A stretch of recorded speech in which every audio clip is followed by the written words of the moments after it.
구약 성경 중에서 시편의 말씀을 보시면 총 150편의 시가 기록되어 있습니다.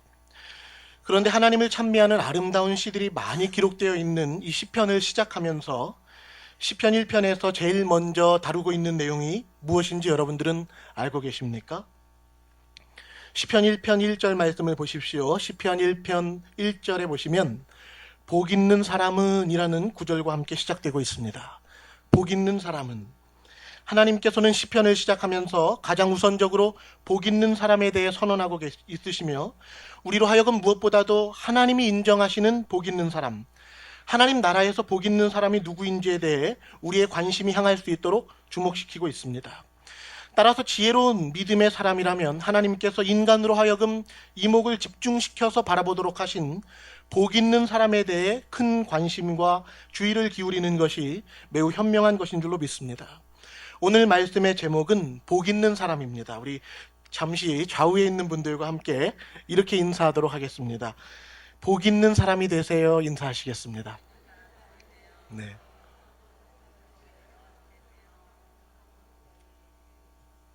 하나님은 시편 1편에서 복 있는 사람에 대해 말씀하시되, 특별히 하나님 나라에 속한 복, 하나님 나라의 차원의 복이 무엇인지를 말씀해 주셨습니다.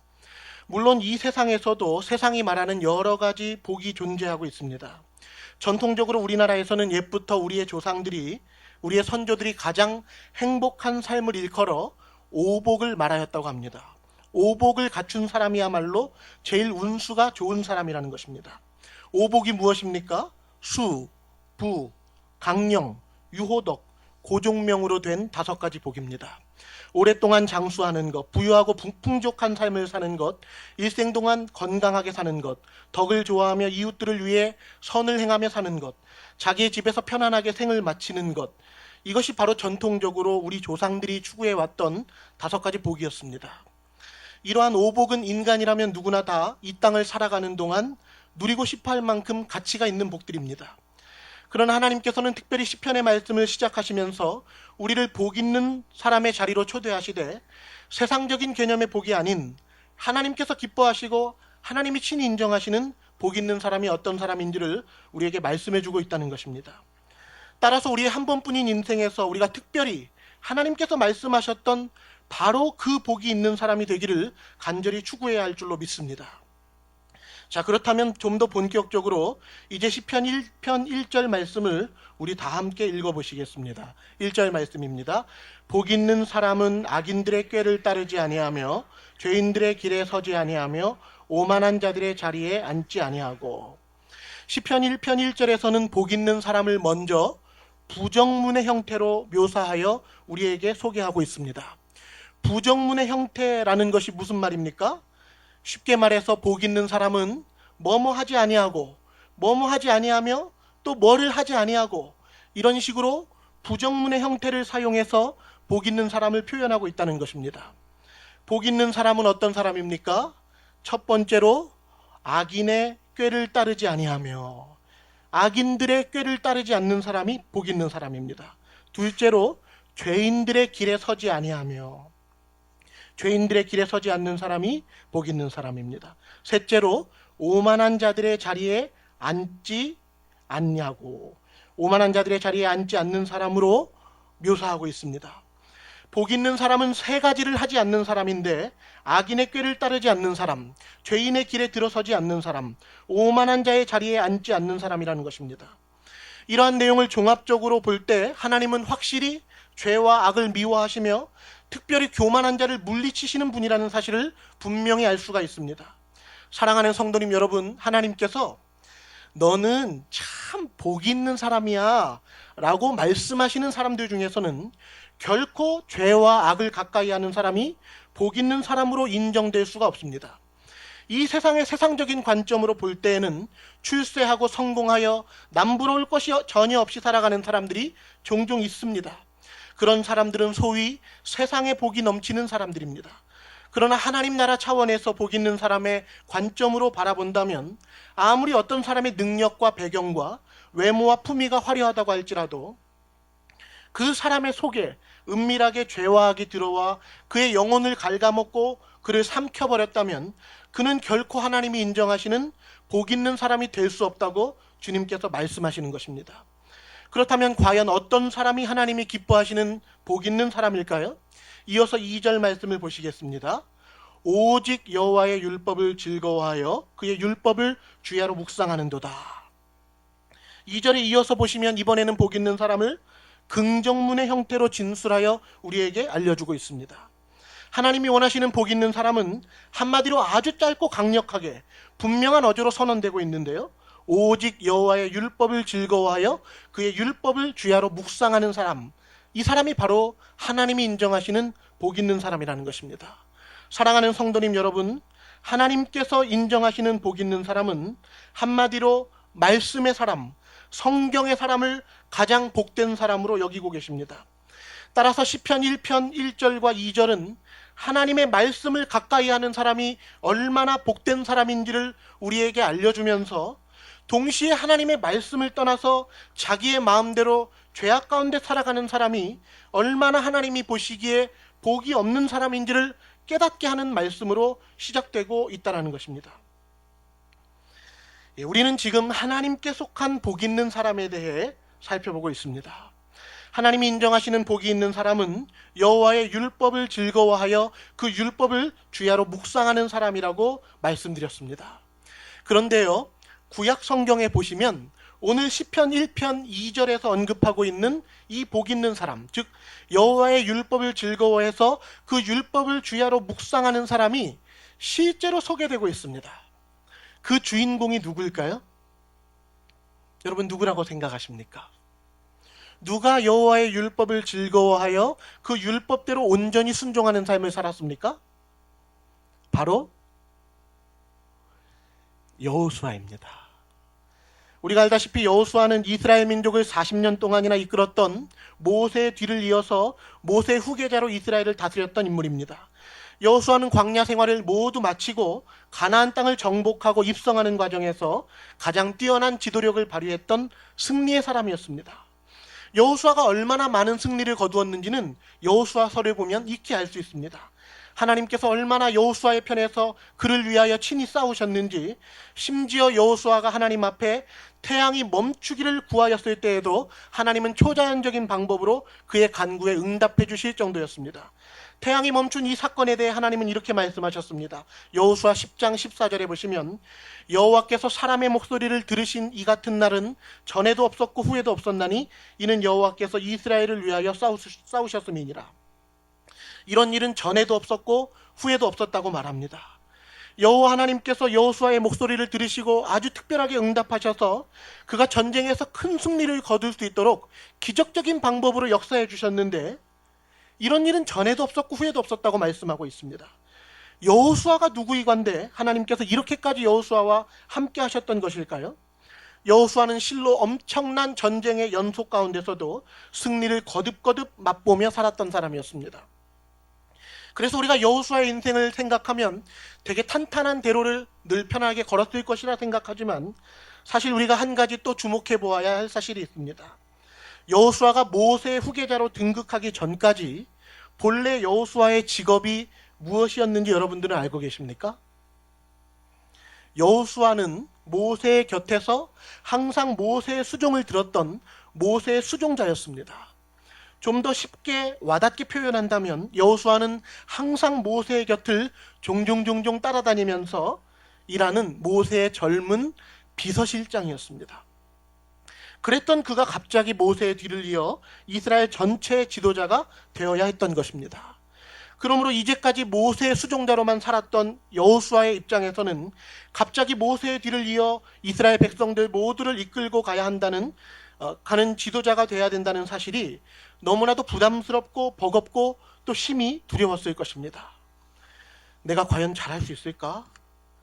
모세 선생님이 이스라엘을 이끌어 가셨을 때도 백성들이 이렇게나 많이 원망과 불평을 쏟아놓으면서 모세 선생님을 그렇게 대적했는데, 정말로 내가 백성들이 이끌고 나가면 백성들이 과연 내 말에 따라오기나 하기나 할까? 사실 모세 선지자가 살아있는 동안에 그는 얼마나 위대한 사람이었나. 모세는 애굽의 바로도 무찌르고 홍해도 갈랐던 기적의 인물인데 사람들이 모세의 말도 그토록 듣지 않으려 했거늘 하물며 나의 말을 들으려고 할까? 이와 같이 여호수아의 마음은 너무나도 혼란스럽고 착잡했을 것입니다. 그런데 바로 그때 두려워하는 여호수아를 향해 하나님께서는 여호수아 1장 5절에서 이렇게 말씀하셨습니다. 너의 평생에 너를 능히 대적할 자가 없으리니 내가 모세와 함께 있었던 것 같이 너와 함께 있을 것임이니라. 내가 너를 떠나지 아니하며 버리지 아니하리니 강하고 담대하라. 하나님은 여호수아에게 내가 너와 함께 있을 거야. 내가 너를 떠나지 않을 거고 버리지도 않을 거야. 그러니까 너는 절대로 두려워하지 말고 강하고 담대하기만 하면 돼 라고 안심할 수 있도록 말씀하셨습니다. 그러므로 여호수아의 마음이 하나님께로부터 얼마나 큰 위로와 힘을 얻었겠습니까? 그런데 하나님께서는 여호수아에게 단지 이렇게만 위로의 말씀만 건네주신 것이 아니었습니다. 하나님은 여호수아를 위로해 주시고 안심시켜 주시고 그와 함께 해 주실 것이라고 좋은 말만 잔뜩 늘어뜨려 놓는 식으로 약속해 주신 것이 아니라 바로 이 말씀의 뒤를 이어서 여호수아에게 아주 중요한 명령을 함께 내리셨습니다.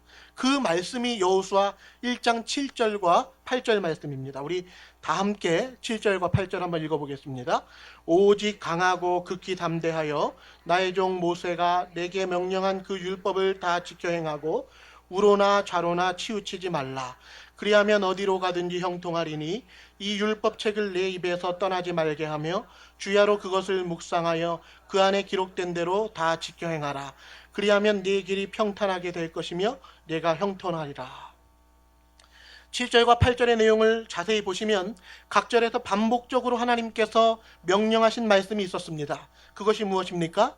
7절에서는 나의 종 모세가 내게 명령한 그 율법을 다 지켜 행하고 라고 말씀하셨으며 8절에서는 똑같은 말씀을 이 율법책을 내 입에서 떠나지 말게 하며 주야로 그것을 묵상하여 그 안에 기록된 대로 다 지켜 행하라고 표현하셨습니다.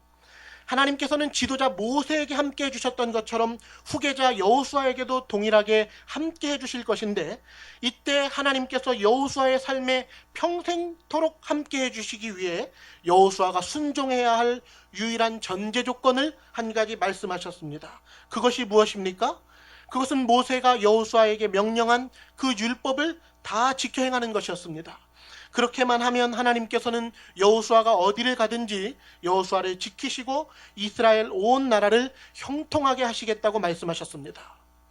너무너무 중요하기 때문에 다시 한번 말씀드립니다. 하나님께서 지도자 여호수아에게 요구하신 유일한 명령의 말씀이 무엇입니까? 이 율법책을 내 입에서 떠나지 말게 하며 주야로 그것을 묵상하여 그 안에 기록된 대로 다 지켜 행하라는 것입니다. 이 말씀은 바로 시편 1편 2절 말씀과 완전히 똑같은 말씀입니다. 복 있는 사람은 오직 여호와의 율법을 즐거워하여 그의 율법을 주야로 묵상하는도다. 그렇게만 하면 여호수아가 어디를 가든지 그의 나라는 형통할 것이라고 약속하십니다. 이것이 바로 여호수아가 형통하게 되는 유일한 비결이라고 말씀하셨고 이것이 바로 여호수아가 복 있는 사람으로 되어지는 하나님의 방법이라는 것입니다. 주 안에 사랑하는 성도님 여러분, 하나님은 구약의 모세나 여호수아에게 뿐만 아니라 오늘날 예수 그리스도를 믿고 하나님의 자녀가 된 우리에게도 동일하게 이 약속의 말씀을 허락해 주고 계십니다. 오늘날 우리가 그리스도인으로서 형통케 되는 유일한 방법과 비결이 무엇입니까? 하나님의 말씀을 주야로 묵상하고 그 안에 기록된 대로 다 지켜 행하는 것입니다. 쉽게 말해 말씀의 사람, 성경의 사람이 되는 것입니다. 너희가 내 안에 거하고 내 말이 너희 안에 거하면, 내 말이 너희 안에 거하면, 예수님 말씀이 우리 안에 거하시면 무엇이든지 원하는 대로 구하라. 그리하면 다 이루리라 우리 주님께서 약속하셨습니다. 예수님 말씀이 우리 안에 거하는 것, 이것이 바로 승리와 응답과 형통함과 복 있는 사람의 비밀인 것입니다. 하나님의 말씀을 내 삶의 유일한 척도로 삼으며 하루하루의 시간을 어떻게 하면 하나님의 말씀대로 순종하며 살 수 있을까를 항상 씨름하며 살아가는 존재가 되는 것입니다. 그렇게만 하면 하나님께서 말씀의 반석 위에 굳게 서 있는 우리의 인생을 하나님 수준으로 친히 책임지시겠다고 약속하고 계신 것입니다. 성도님 여러분, 얼마나 쉽습니까? 얼마나 단순하고 명쾌합니까? 그러니 여러분도 성경의 사람이 되십시오. 어떻게든 말씀의 사람으로 살아가려고 몸부림을 치십시오. 여러분과 여러분의 자녀가 하나님의 말씀의 반석 위에 서 있기만 한다면 하나님이 친히 천지를 말씀으로 창조하신 그 하나님이 말씀으로 창조하신 그 권능으로 여러분의 삶을 책임지실 것입니다. 그런데 바로 이제부터, 지금부터 제가 여러분들과 함께 한 가지를 더 깊이 유념해서 살펴보고자 합니다. 앞에 부분은 사실 원론적인 부분, 우리가 다 아는 부분이라면 지금부터 나누고자 하는 내용이 오늘 어떻게 보면 좀 새로운 부분이 될 수 있는데 여러분 한번 귀담아 들어보시겠습니다. 먼저 여호수아 1장 7절을 다시 한번 제가 읽어드리겠습니다. 오직 강하고 극히 담대하여 나의 종 모세가 내게 명령한 그 율법을 다 지켜 행하고 우로나 좌로나 치우치지 말라. 그리하면 어디로 가든지 형통하리니. 이 구절을 계속 띄워주십시오. 7절의 앞부분에서는 하나님께서 여호수아에게 나의 종 모세가 내게 명령한 그 율법을 다 지켜 행하고 라는 긍정문의 형태로 명령하는 내용이 나오고 있습니다. 그런데 이어서 7절의 후반부에 연결되는 말씀을 보시면 동시에 부정문의 형태로 이것은 조심하라, 이것은 하지 말라고 제시한 것이 있었습니다. 그것이 무엇입니까? 우로나 좌로나 치우치지 말라. 이 말씀이 함께 주어지고 있습니다. 우로나 좌로나 치우치지 말라. 주 안에 사랑하는 성도님 여러분, 우로나 좌로 치우치지 말라는 말씀이 무슨 뜻입니까? 우로나 좌로 치우치는 것이 무엇이기에 하나님은 여호수아에게 모세의 율법을 다 지켜 행하는 것을 명령하시면서 동시에 우로나 좌로는 치우치지 않도록 조심하라고 명령하신 것일까요? 먼저 문법적으로 이 말씀의 의미를 잠깐 살펴보면 히브리어 원문에 따르면 그것으로부터, 즉 율법으로부터라는 부분이 본문에 앞서 먼저 등장하고 있습니다. 그래서 우로나 좌로 치우치지 말라라는 이 문장의 앞에 율법으로부터라는 것을 넣어야 됩니다. 문법적으로 직역을 한다면 율법으로부터 우로나 좌로 치우치지 말라라는 말씀으로 해석할 수 있습니다. 그리고 여기에서 치우치다라는 동사는 우리식으로 생각을 해보면 치우친다라는 것은 어느 한편으로 기울어지는 의미를 말하지 않습니까? 그래서 왠지 우로나 좌로 치우치지 말라라고 말하면 중도를 지키는 의미로 생각하기가 쉬운데 사실은 이 말씀이 그런 의미가 아니라 여기에서 치우치다라는 동사는 돌아서다라는 뜻을 가지고 있습니다. 따라서 정확하게 우리말로 번역을 한다면 율법으로부터 우로나 좌로 돌아서지 말라라는 의미로 해석할 수 있을 것입니다. 율법으로부터 결코 돌아서지 말라. 이것이 바로 하나님의 명령이었습니다. 율법으로부터 돌아서서 좌로나 우로 가지 않는 것, 바로 이것이 하나님의 뜻이었습니다. 그렇다면 한번 상상을 해보십시오. 여호수아가 율법으로부터 돌아서서 좌로나 우로 간다는 것은 무엇을 의미하는 것일까요? 이 말씀을 이제 갓 여호수아가 이스라엘의 지도자로 등극하는 그 현실적인 상황에 적용시켜서 한번 생각해 보도록 하겠습니다. 우로나 좌로 치우친다는 것은 쉽게 말해 왕의 좌우편에 있었던 신하들을 생각해 보시면 좋을 것 같습니다. 옛날부터 전 세계의 모든 정치사를 보면 항상 왕이나 최고 지도자의 곁에는 좌익 세력과 우익 세력이 함께 공존하고 있었습니다. 마찬가지로 여호수아의 곁에도 여호수아를 도와 함께 나라를 치리하는 백성의 관리들, 즉 많은 지도자들이 함께하고 있었습니다. 그런데 하나님께서는 여호수아에게 이 율법책을 주야로 묵상하고 그대로 지켜 행하라는 긍정적인 명령을 하시면서 동시에 여호수아의 곁에서 인간의 지혜를 부추기는 사람들을 조심하라고 말씀하고 계시는 것입니다. 그러므로 쉽게 말해 여호수아가 이스라엘의 지도자로 통치하는 동안 하나님의 말씀을 주야로 묵상하며 전심으로 그 안에 기록된 대로 순종하려고 힘쓰지 않고 어느새 자기 밑에 있는 신하들의 말에 휘둘렸다가는 망하게 될 것이라고 말씀하고 계시는 것입니다.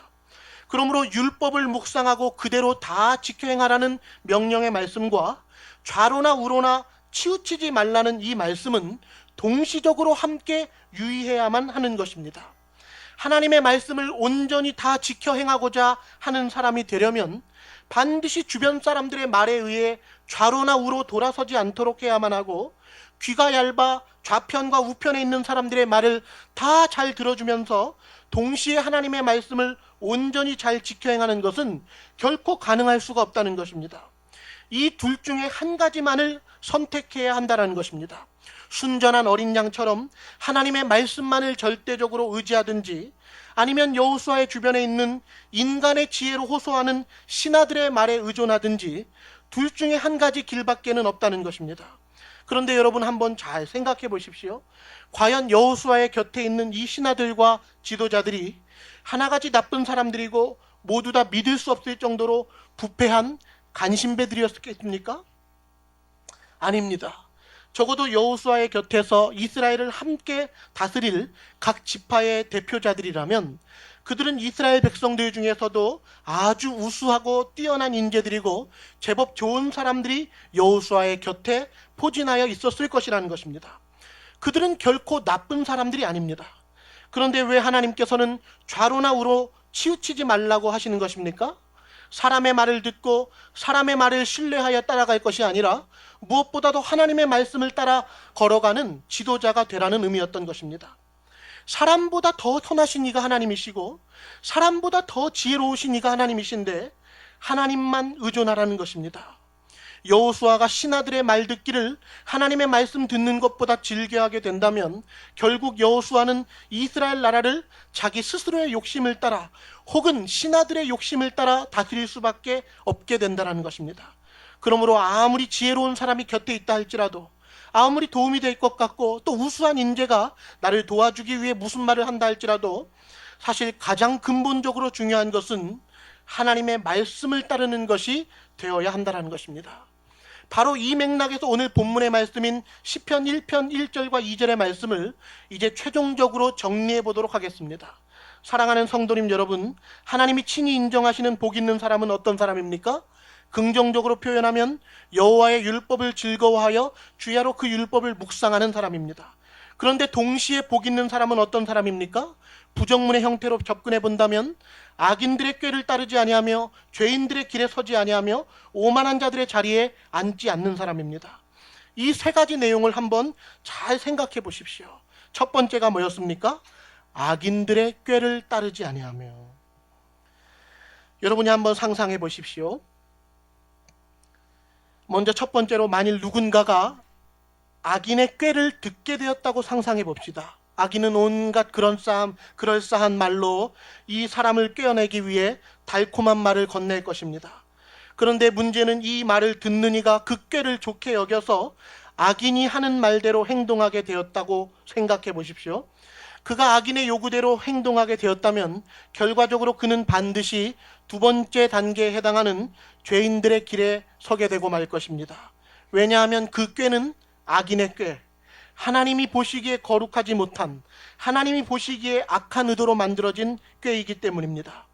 그렇게 악인들의 꾀를 듣고 두 번째 단계인 죄인들의 길에 들어서게 됐습니다. 그런데 그 죄인들의 자리에서 어서속히 돌이켜 회개하고 나오지 않는다면, 다시금 여호와의 말씀을 주야로 묵상하는 사람으로 돌이키지 않는다면 죄인들의 길에 들어선 이후에도 그 사람은 여전히 악인으로부터 이 달콤한 꾀임을 받으며 계속해서 악인들이 하는 말을 귀담아 듣고 그들의 영향 속에 살아가게 될 것입니다.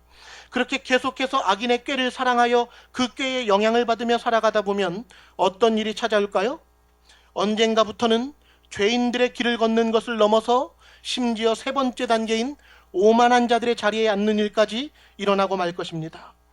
이처럼 이 세 가지 경계의 말씀은 아주 긴밀한 관계성을 형성하고 있습니다. 악인들의 꾀는 결국 죄인들의 길에 들어서도록 만들고 죄인들의 길에 들어서고도 계속해서 그 길을 걷는 순간 어느새 오만한 자들의 자리에 앉고도 그 자리가 오만한 자의 자리인지조차 깨닫지 못하게 될 것입니다.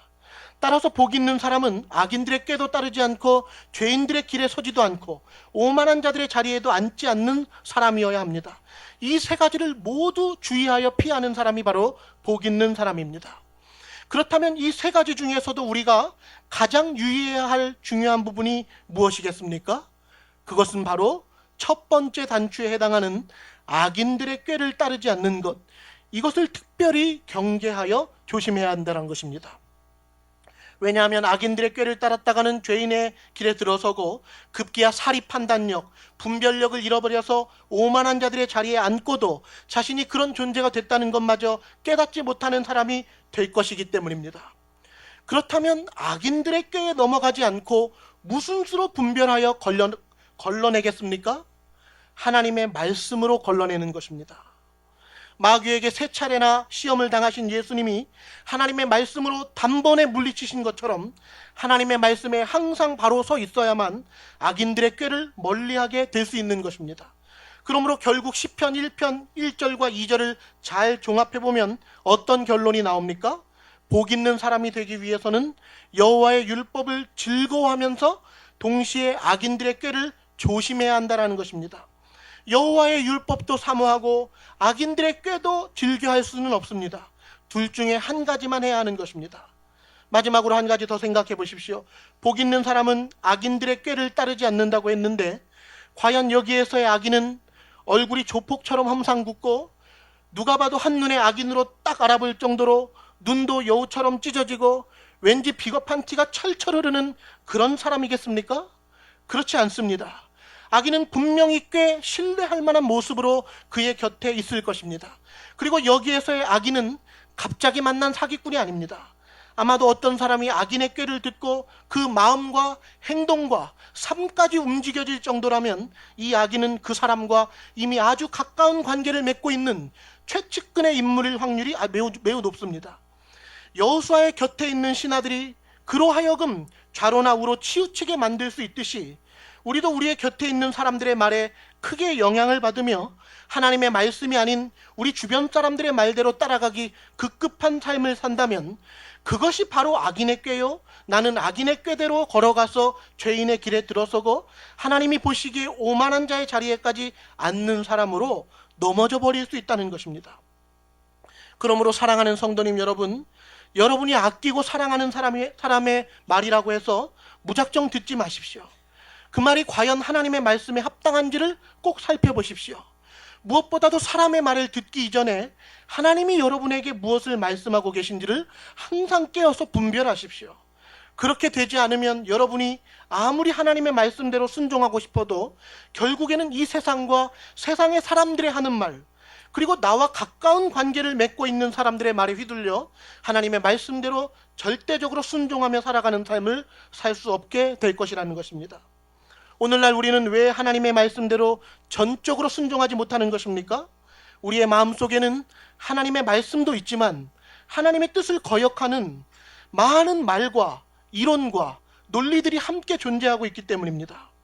우리는 하나님의 말씀도 들으며 살아가지만 솔직히 하나님의 말씀을 듣는 정도와는 비교도 되지 않을 정도로 그보다 훨씬 더 많은 분량의 말을 이 세상과 세상적인 가치관에 사로잡힌 사람들로부터 듣고 살아가고 있습니다. 그렇기 때문에 우리가 정말 하나님의 말씀대로 순종해 보려고 안간힘을 쓰지 않는다면 우리는 하나님의 말씀대로 살 수가 없게 되는 것입니다. 사랑하는 성도님 여러분, 악인이 멀리 있는 것 같습니까? 악인의 꾀가 멀리 있는 것 같습니까? 악인은 우리의 아주 가까운 곳에 있습니다. 어찌 보면 좀 심하게까지 표현한다면 예수님을 믿지 않는 이 세상 사람들은 물론이거니와 심지어 교회 안에 있는 사람들조차도 또 여러분의 가장 가까이에 있는 가족들조차도 우리 모두가 하나님 말씀대로, 그러니까 우리 가족 모두가 하나님 말씀대로 전심으로 순종하고 우리 온 교회가 정말 모두가 하나님 말씀대로 순종하려고 다 함께 힘쓰지 않는다면 그럴싸해 보이는 여러분 주변 사람들의 멋진 말과 의견이 결과적으로 악인의 꾀가 될 수 있다는 사실을 반드시 기억해야만 합니다. 그래서 우리는 지금보다 더 솔직해져야 됩니다. 우리는 지금보다 더 냉철한 태도로 우리 자신을 살펴보아야 합니다. 시간이 많이 흘렀지만 인류 최초의 죄에 대해서도 이제 마지막으로 함께 생각해보고 말씀을 마치겠습니다. 태초의 사람 아담의 범죄를 여러분 기억하시죠? 아담은 하나님의 말씀을 어기고 선악과를 먹었습니다. 여러분은 아담이 어떻게 선악과를 먹었다고 생각하십니까? 창세기 3장 11절과 12절에 보시면 아담이 어떻게 선악과를 먹었는지가 나오는데요. 11절에서 하나님은 동산 나무 사이에 숨어있는 아담에게 찾아가셔서 물으셨습니다. 아담아, 왜 내가 너에게 먹지 말라 명한 그 나무 열매를 네가 먹었느냐? 하나님 물으셨습니다. 이때 아담이 뭐라고 대답했습니까? 하나님이 주셔서 나와 함께 있게 하신 여자, 그가 그 나무 열매를 내게 주므로 내가 먹었나이다. 우리는 아담이 한 이 말을 소위 아담의 변명이라고 줄곧 생각하고 있습니다. 그러나 과연 이 말이 아담의 변명이겠습니까? 이제까지 한 번도 죄를 지어본 적 없었던, 완벽하게 하나님의 형상대로 지음받았던 아담이 처음으로 죄를 지었는데 변명조로 하나님 앞에 말할 수 있다고 생각할 수 있겠습니까? 오히려 아담이 하나님 앞에 매우 두려워 떨면서 그가 어쩌다가 선악과를 먹을 수밖에 없었는지를 하나도 가감없이, 죄임에 틀림은 없지만 그래도 있는 그대로 이실직고 하고 있는 것이라고 보아야 더욱 타당할 것입니다. 아담은 두려워하면서 쥐죽은 듯한 목소리로 말하였을 것입니다. 하나님이 주셔서 나와 함께 있게 하신 여자, 즉 하와가 그 나무 열매를 내게 주므로 내가 먹었습니다 라고 답변했습니다. 여러분 자세히 보십시오. 실제로 아담이 어떻게 선악과를 먹게 됐습니까? 아담은 직접 선악을 알게 하는 나무의 과실을 자기의 손으로 따서 먹은 것이 아닙니다. 아담은 이는 내 뼈 중에 뼈요 살 중에 살이라고 고백한 사람, 아담과 한 몸을 이룬 그가 가장 사랑하는 하와를 통해 선악과를 먹었습니다. 뱀의 꾀임에 넘어가 먼저 선악과를 먹은 하와는 어느새 선악과를 들고 아담에게 찾아가서 그도 선악과를 먹을 것을 제안했습니다. 아담은 사랑하는 아내가 선악과를 먹으라고 할 때 분별력을 가지고 거부할 수가 없었을 것입니다. 왜냐하면 그 사람은 다름 아닌 아내가 아닙니까? 선악과를 손에 들고 남편에게 먹어보라고 권유하는 하와 앞에서 아담은 머뭇거리거나 심각하게 고민할 새도 없었을 것입니다. 어찌 보면 너무나도 당연하다 할 정도로, 그러나 아주 치명적으로 아담에게 다가왔기 때문에 아담은 꼼짝없이 선악과를 받아 먹었을 것입니다. 이처럼 하나님의 말씀을 거역하게끔 만드는 유혹은 한순간에 무섭게 찾아옵니다. 저는 인류의 최초의 범죄였던 이 선악과 사건을 통해서 오늘 우리가 살펴본 시편 1편과 여호수아의 순종에 대해서 함께 생각해 보고자 했던 것입니다. 아담은 틀림없이 하와의 제안에 의해 하와의 손에 들려있는 선악과를 먹었습니다. 그래서 오늘 말씀을 결론적으로 정리해 본다면, 하와가 뱀의 꾀임에 넘어가지 않기 위해 뱀으로부터 영적인 분별력을 갖는 것도 어려웠지만, 아담이 선악과를 먹지 않기 위해서는 하와보다도 더 큰 분별력이 요구되었을 것이라는 것입니다. 왜냐하면 사랑하는 사람이 그것을 제안했기 때문입니다. 사랑하는 사람이 먼저 분별력을 잃어버리고 하나님의 뜻을 대적하는 제안을 해올 때, 평소에 내가 정말 하나님 말씀대로 순종하면서 엄청난 분별력을 가지고 있어도 막상 달콤한 유혹 앞에서 넘어질까 말까 할 정도가 되는데, 하물며 내가 하나님의 말씀으로 온전히 준비되어 있지 못하다면 어찌 예수님이 사탄으로부터 시험을 받으실 때 3번 다 하나님 말씀으로 그 유혹들을 물리친 것처럼 우리가 그렇게 물리칠 수가 있겠습니까? 불가능한 것입니다.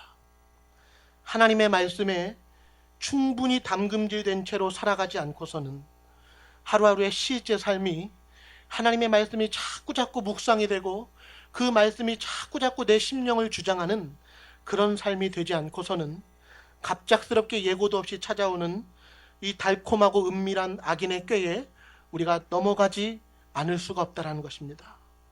그러므로 주 안에 사랑하는 성도님 여러분, 절대적으로 말씀에 순종하는 사람이 되십시오. 우리가 우리의 자녀들을 어느 정도, 우리 교회에서 어느 정도 상위 클래스에, 그래도 이만하면 우리 아들이 우리 딸이 신앙생활 잘하는 것이지 사람의 수준으로가 아니라 절대적으로 순종할 수 있는 하나님의 사람으로 우리가 우리의 자녀들을 양육해야 될 줄로 믿습니다.